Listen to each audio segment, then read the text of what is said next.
Hello everyone, welcome back to the platform agriculture वाला। और आज हम बात करने वाले हैं सीयूटी यूजी एग्जाम के बारे में, जो बहुत जल्दी आपका आने वाला है। तो उसके लिए इन 100 दिनों में आपको किस तरह से तैयारी करनी चाहिए, क्या स्ट्रेटेजी को फॉलो करना चाहिए और आखिरकार ये एग्जाम है क्या, इसका सिलेबस क्या है, ये सारी की सारी डिस्कशन हम आज के सेशन में आपके साथ करेंगे। बिल्कुल, यानी कि आखिरी 100 दिन आपके जो है कैसे आपको सही तरीके से यूज करना है, और ये कंप्लीट एक आपकी डिटेल्ड वीडियो है जहां पर आपके सारे आंसर्स मिलेंगे। तो देखते हैं, सबसे पहले हम स्टार्ट करें, ये सीयूटी यूजी क्या होता है। तो सीयूटी यूजी बेसिकली एक आपका ऐसा टेस्ट है जिसके थ्रू आप अलग अलग कोर्सेज में 12th के बाद में एडमिशन लेते हो। जैसे फॉर एग्जांपल, अगर आपको एग्रीकल्चर में 12th के बाद में एग्रीकल्चर में बीएससी करना है, या फिर आपको बीटेक बायोटेक्नोलॉजी करना है, अगर आपको एग्रीकल्चर रिलेटेड किसी भी कोर्स में जाना है तो आपको सीयूटी यूजी का एग्जाम देना पड़ेगा। यूजी का मतलब है अंडर ग्रेजुएशन। बिल्कुल, चलिए, तो ये हो गया। इसके बाद आगे चलते हैं। तो हमारे पास एलिजिबिलिटी क्राइटेरिया मैम ने बता दिया कि अगर आप 12th में यानी कि 10+2 जो है आपके पास होना चाहिए, और यहाँ पर एज लिमिट की बात करें तो आपकी 16 ईयर मिनिमम जो है वो एज लिमिट मांगी जाती है। चलते हैं आगे, यहाँ पर देखते हैं। तो अगला हमारे पास आता है कि आप किस किस सब्जेक्ट में एंटर कर सकते हैं, यानी कि BSc agriculture, horticulture, honours forestry, fishery science, agriculture engineering, dairy and जो हमारी है फूड टेक एफटी में आप जा सकते हैं। इसके बाद हमारे पास आता है यहाँ पर अब यहाँ से हमारी इंपॉर्टेंट चीज शुरू होती है कि इसमें ऑनलाइन डेट्स की अगर बात करें क्या है। तो बिल्कुल, जैसा कि आप सबको पता है कि सीयूटी यूजी एग्जाम की हम बात करें, अभी भी इसका जो एप्लीकेशन फॉर्म है उसकी फॉर्म फिलिंग चल रही है। तो इसकी अगर डेट्स देख लें, अभी 30 जनवरी 2026 तक इसकी जो फॉर्म फिलिंग है वो आपकी रहेगी। दूसरी बात करते हैं कि जो आपकी फी ट्रांजैक्शन है वो आपकी 31 जनवरी तक हो जानी चाहिए। कोशिश करिए कि पहले आप प्रॉपर अपना फॉर्म जो है उसे फिल कर लें। लेकिन फिर भी अगर कहीं पे भी फॉर्म में नाम में कोई स्पेलिंग मिस्टेक हो जाता है, मदर के नाम में, फादर के नाम में, कई जगह पे क्या होता है आपके 10th के सर्टिफिकेट में सरनेम लिखा होता है, फॉर्म में सरनेम नहीं लिखा है, तो इस तरह के कोई भी अगर आपको करेक्शंस करनी है, उसके लिए जो डेट है यहाँ पे 2 से लेकर 4 फरवरी तक रहेगी। तो अगर अभी भी फॉर्म फिलिंग के टाइम पे अगर आपसे कोई भी छोटी मोटी स्पेलिंग की या किसी भी तरह की कोई गलती की हो गई है, उसमें आप करेक्शंस अभी भी कर सकते हो 2 से 4 फरवरी के बीच में। बिल्कुल। उसके बाद आता है जो हमारा मोस्ट इंपॉर्टेंट कि आपका एग्जामिनेशन डेट क्या रहेगी। तो आपके 11 से 31, यानी कि आपके माइंड में उन्होंने एक बार फिट कर दिया कि इसके अराउंड जो है वो आपका एग्जाम हो जाएगा। टेंटेटिव डेट्स आपके साथ शेयर्ड हैं। बिल्कुल, तो इन्हीं टेंटेटिव डेट्स के अकॉर्डिंग हमने क्या किया, आपके लिए 100 डेज की स्ट्रेटेजी बनाई है कि इन 100 दिनों में आपको अपनी तैयारी को किस तरह से करना है। तो सबसे पहले तो, क्योंकि अगर तैयारी करनी है तो सिलेबस तो पता होना ही चाहिए कि क्या क्या सब्जेक्ट्स हैं जो यहाँ पे पूछे जाते हैं। सबसे इंपॉर्टेंट चीज कि यहाँ पे हम बात करेंगे एग्रीकल्चर की स्ट्रेटेजी के बारे में, कि एग्रीकल्चर के कौन कौन से सब्जेक्ट्स हैं, क्या क्या उसके टॉपिक्स हैं और किस किस तरह से आपको उनको कवर करना है। बिल्कुल, तो मेजरली देख लेते हैं। हमारे पास सबसे पहला आता है एग्रोमेट, इंपॉर्टेंट सब्जेक्ट है आपका। तो यहाँ पे यूनिट 2 एग्रोमेट्रोलॉजी, जेनेटिक्स जेपीजी हो गया आपका, एंड बायोकेम एंड माइक्रोबायोलॉजी, जिसमें आपका सिलेबस एग्रोमेट में क्या है वो सारा लिखा है। ये सारे टॉपिक्स को बिल्कुल आपको अच्छे तरीके से कवर करना है। सेकेंड आपके पास आता है GPG, that's genetics and plant breeding. इनके क्या टॉपिक्स रहेंगे ये आपको अच्छे तरीके से कवर करना है। जेनेटिक मटेरियल, सेल, उसकी डिविजन वगैरह, ये सब कुछ आपके टॉपिक रहने वाले हैं। इसके बाद आगे चलें तो नेक्स्ट आपका टॉपिक जो है यही सारा, ये आप सारा, आई होप अगर आप सीरियस प्रिपेयर हैं, सीरियस एस्पिरेंट हैं और अच्छे तरीके से प्रिपेयर कर रहे हैं, तो बिल्कुल अब तक तो आपको आपका सिलेबस टिप्स पे पता होगा कि ये इंपॉर्टेंट है और ये हमें बिल्कुल भी स्किप नहीं करना। तो ये आपके सारे जेनेटिक्स के एंड प्लांट ब्रीडिंग के टॉपिक्स हैं। नेक्स्ट आपके पास आता है biochem, microbiology and seed science. ये सारे आपके उन पर्टिकुलर सब्जेक्ट्स के टॉपिक रहेंगे, कौन कौन से आपको ये पढ़ने हैं। नेक्स्ट जो है आपका यूनिट 2, आपको पता है यहाँ पर आपके यूनिट्स हैं। तो सेकंड यूनिट आपके पास है लाइफ स्टॉक प्रोडक्शन, यानी कि लाइफ स्टॉक अगर हम उनकी बात करते हैं, क्या क्या आपके टॉपिक रहने वाले हैं, ये सारे आपको अच्छे तरीके से पढ़ने हैं। हम केवल आपको एक बार रिकैप दे रहे हैं कि अगर आप गलती से अभी भी अगर आपने अपना सिलेबस अच्छे तरीके से नहीं देखा तो एक बार दोबारा से देख लीजिएगा कि आपके यहाँ पर क्या क्या चीजें हैं जो आपको पढ़नी ही पढ़नी है। ठीक है। उसके बाद आगे आपका जो यूनिट 3 आता है वो है क्रॉप प्रोडक्शन, यानी कि यहाँ से आपका जो शुरू होता है एग्रोनॉमी का पार्ट, सॉइल्स का पार्ट, ये सारा आपको यहाँ पर कवर करना है। मैन्योर, फर्टिलाइजर, जितने ही इसके बेसिक पॉइंट्स हैं वो सब आपको पता होने चाहिए। तो ये सारा आपका उसी का पॉइंट है। वीट कंट्रोल से लेके और ऊपर इरिगेशन, ड्रेनेज सिस्टम, ये सब क्या है, इन सब पे आपको पता रहना चाहिए। अब हमारा आता है यूनिट 4।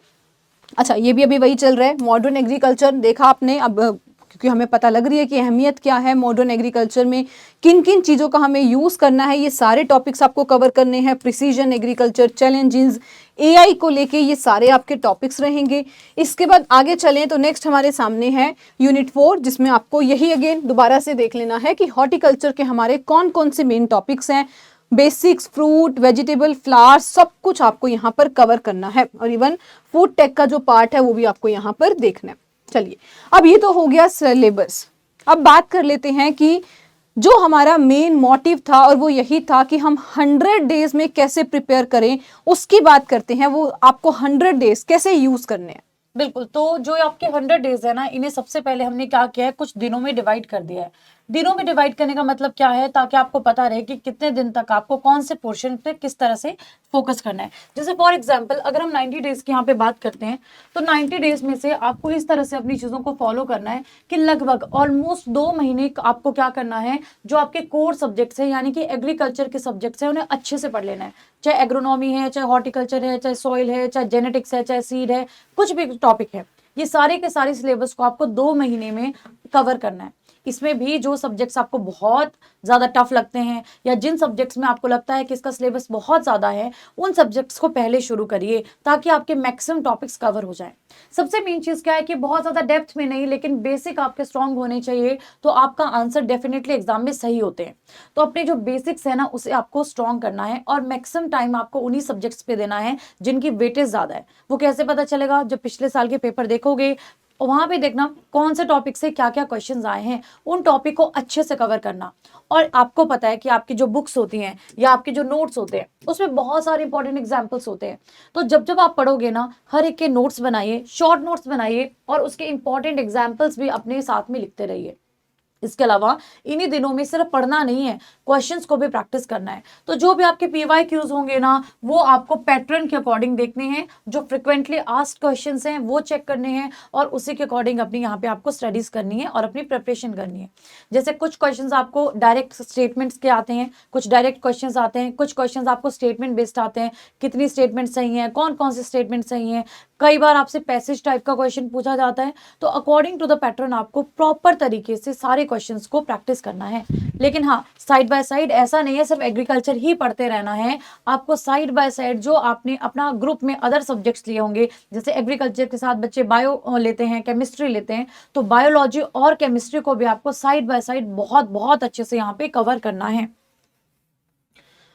अगली बात करते हैं, जैसे कि हमने कहा कंसिस्टेंट रहना है, अपने वीक एरियाज पे काम करना है, जहां से क्वेश्चंस आते हैं उनके ऊपर काम करना है, जो वैरायटीज वाली चीजें हैं उनके ऊपर आपको काम करना है और मैक्सिमम रिवीजन पे फोकस करना है। जिस दिन पढ़ो उसी दिन उसका पूरा नोट्स को रिवाइज भी करना है। बिल्कुल, क्योंकि देखो एक डिफरेंस होता है कि आप, एक होता है रिवीजन कैसे कर रहे हो और दूसरी चीज आती है एक्टिव रिवीजन। और मैं अगर बोलूंगी तो यही होता है कि अगर किसी भी एग्जाम को आप चाहते हो तो हमारे लिए एक्टिव रिवीजन जो है वो बहुत ज़्यादा ज़रूरी है। अब आप बोलोगे कि एक्टिव रिवीजन क्या है, तो ये बेसिकली रिवीजन का मतलब हुआ कि भाई जो पढ़ाया वो हमने कभी बाद में जाके पढ़ लिया और कोई उसका टेस्ट नहीं दिया।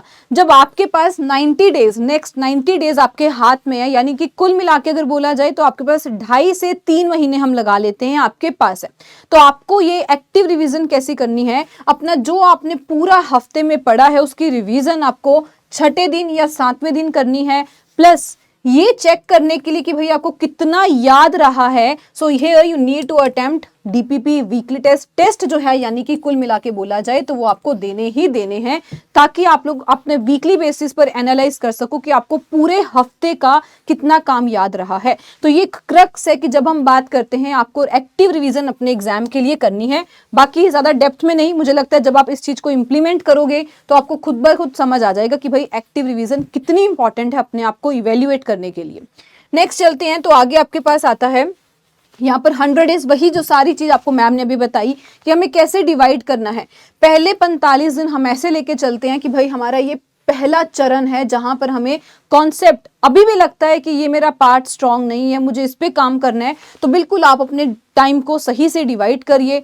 जितने घंटे आप पढ़ रहे हैं ऐसा पढ़िए कि आपको भूले ना, या आप उसकी इतनी मल्टीपल रिवीजन करिए कि आपको वो उतनी बारी आपके माइंड में फिट होता रहे। तो पहला आपका जो स्टेप है वो यही है कि अपने कॉन्सेप्ट पे काम करिए और साथ साथ हफ्ते दर हफ्ते अपने आप को इवेल्युएट भी करते रहिए कि कहाँ आपकी परफॉर्मेंस है। उसके बाद आता है यहाँ पर वही चल रहा है, आपको कंप्लीट इसमें अपने कॉन्सेप्ट पे लेके यही सब चीज़ों पर विद एमसीक्यू, प्रैक्टिस, रिवीजन, ये सब आपको बिल्कुल करते रहना है, क्योंकि हर एग्जाम को थ्योरी से कुछ नहीं होगा। थ्योरी के साथ जितना आप रिवीजन करोगे, टेस्ट दोगे, उससे आपके जो है कॉन्सेप्ट क्लियर होते चलेंगे। नेक्स्ट हम बात करें तो आ जाता है कि हम और किस किस चीज़ पे फोकस करें।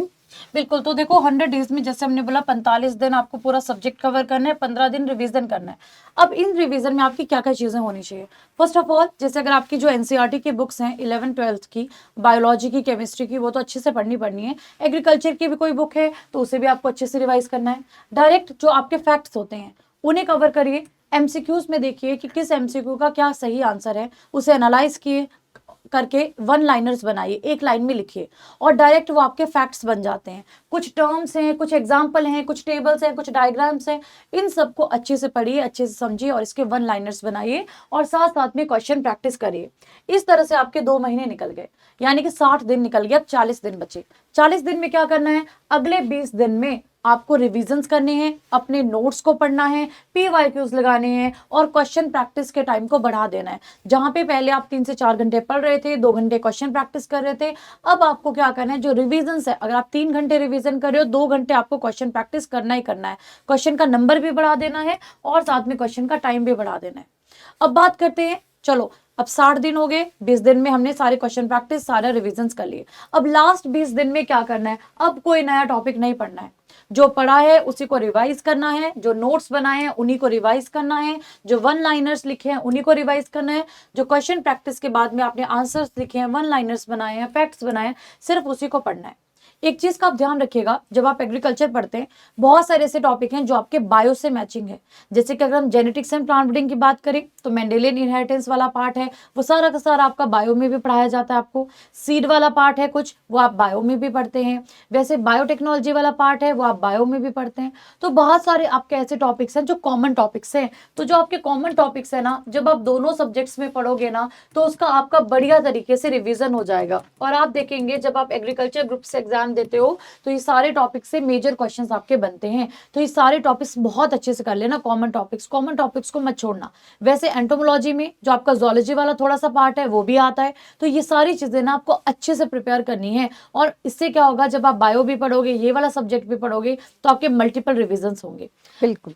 तो चलिए मैम, आपने काफ़ी अच्छा इसमें बता दिया। कुछ नेक्स्ट हमारे पास आती हैं बुक्स। अभी भी अगर आप कुछ बुक्स देख रहे हैं, आपको हो जाए कि कोई बुक हमें मिल जाए जिससे हम जो इसको फोकस कर सके, तो यहाँ पे हमारे पास जो कॉम्पिटिटिव एग्रीकल्चर, जिसमें आपका मेजर एग्रीकल्चर का जो पोर्शन है वो कवर हो जाएगा।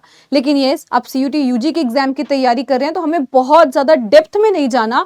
जो आपको लगता है इसमें बेसिक्स पार्ट है, हर को टॉपिक वाइज दिए होंगे, वो कवर कर सकते हैं। सेकेंड हमारे पास आती है एनिमल हस्बेंड्री की टेक्स्ट बुक, जो कि क्लास 12th लेवल की, वो हमें कवर करनी है, जिसमें आपका जो टॉपिक दिया हुआ है लाइव स्टॉक प्रोडक्शन का, वो आपका इसमें से कवर हो जाएगा। बिल्कुल। और अगर आपको फिर भी लगता है कि हमें बुक्स अभी नहीं खरीदनी है, हमें कोई ऐसा फ्री मटेरियल चाहिए जहां से हमारे इजीली कॉन्सेप्ट क्लियर हो जाए, तो देखिए वैसे तो एग्रीकल्चर के टीएनयू के नोट्स हैं या फिर ई एग्री के नोट्स हैं या फिर आपको बहुत सारा फ्री का जो यूट्यूब मटेरियल है ना, वो हमारे एग्रीकल्चर वाला के चैनल पे भी पड़ा है।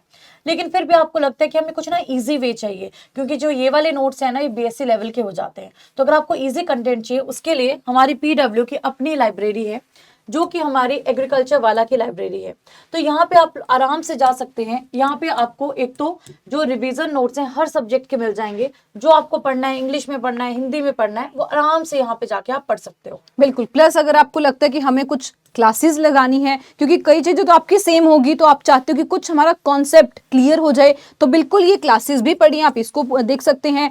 बाकी रही बात तो यूट्यूब जो है आपके टीचर्स के टेलीग्राम चैनल है, आप वहाँ पर क्वेश्चंस पूछिए। आप यूट्यूब ऊपर आके अपने क्वेश्चंस पूछ सकते हैं, ताकि आपका कोई भी जो डाउट है वो रहना नहीं चाहिए, उसको क्लियर करिए, ताकि कॉन्सेप्ट क्लियर, तो एग्जाम बिल्कुल आप आराम से निकाल लेंगे। तो ये कंप्लीट आपको फ्री जो PW एग्रीकल्चर वाला की तरफ से प्रोवाइड किए जा रहे हैं, नोट्स हो गए, यहाँ पर क्विज भी हो रहे हैं और यहाँ पर आपके पास फैकल्टी के लेक्चर्स भी आते हैं। बिल्कुल, तो फ्री कंटेंट की तो हमने सारी बात कर ली। अगर आपको लगता है कि हमें टीचर्स की गाइडेंस भी साथ में चाहिए और हमारे पास अच्छा खासा टाइम है, हम अपने जो लेक्चर्स हैं, जो वीडियो लेक्चर्स हैं, उन्हें आराम से कवर कर लेंगे, तो हम आपको बताना चाहेंगे कि हमारा इस टाइम पे CUET UG का जो बैच है वो भी चल रहा है।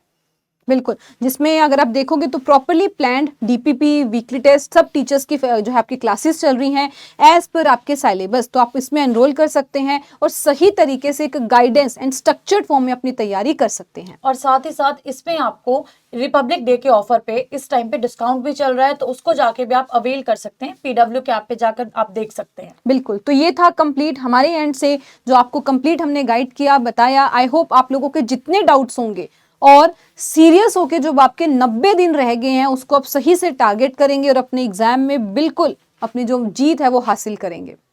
Thank you so much. Thank you.